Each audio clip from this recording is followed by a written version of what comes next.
Bien, mencionábamos que el autor Hermann Heller definía al Estado como una unidad de dominación independiente en lo exterior e interior, que actúa como modo continuo, como medios de poder propios y claramente delimitado en lo personal y territorial, pero además este autor define que solo se puede hablar de Estado como una construcción propia de las monarquías absolutas.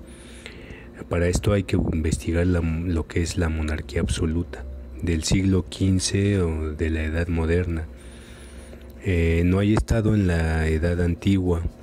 Este autor señala lo mismo y dice que como evolución del concepto se ha desarrollado el Estado de Derecho, por el que se incluyen dentro de la organización estatal aquellas resultantes del imperio de la ley y la división de poderes, ejecutivo, legislativo y judicial, y otras funciones como la emisión de moneda propia. Otra definición comúnmente aceptada del Estado es la que se dio en la Convención de Montevideo sobre Derechos y Deberes de los Estados en 1933. Definió el Estado como un espacio que posee lo siguiente: una población permanente, un territorio definido y un gobierno que es capaz de mantener control efectivo sobre el territorio correspondiente y de conducir relaciones internacionales con otros estados. Confundiendo el problema de definición es que Estado y gobierno a menudo se usan como sinónimos en una conversación común e incluso en algunos discursos académicos. Según este esquema de definición, los estados son personas jurídicas de derecho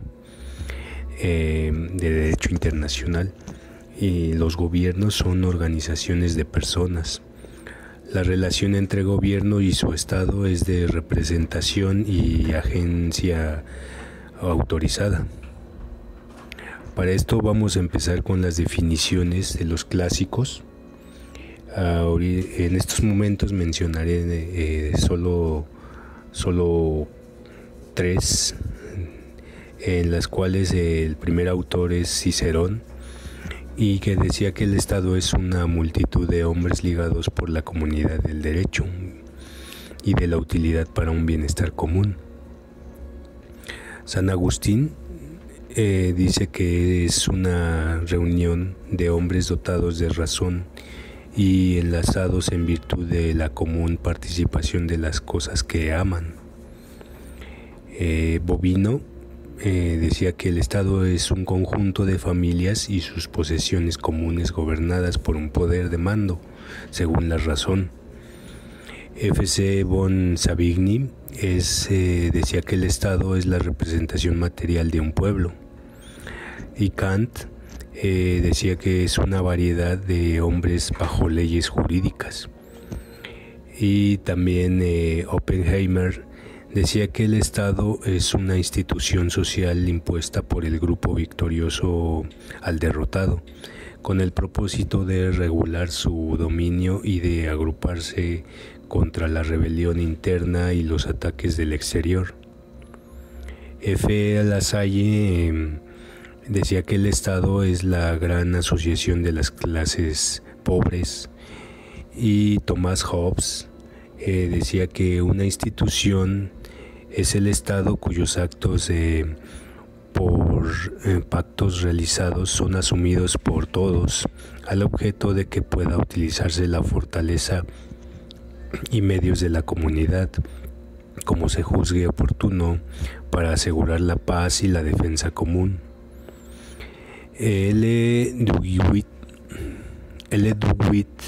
es una corporación de servicios públicos controlada y dirigida por los gobernantes. Para él eso era el Estado. G.W.F. Hegel, el Estado decía que es la conciencia de un pueblo. Y Hegel en 1986 decía que el Estado es la realidad de la idea ética, es el espíritu ético en cuanto a voluntad patente, clara por sí misma, sustancial, que se piensa y se conoce y que se cumple lo que se sabe.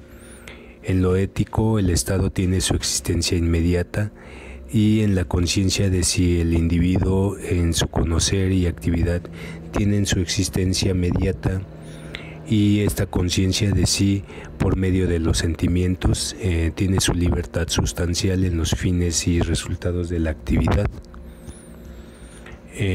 H. Grocio, la asociación perfecta de los hombres libres para gozar de derechos y para la utilidad común, es la asociación política soberana que dispone de un territorio propio, con una organización específica y un supremo poder facultado para crear el derecho positivo.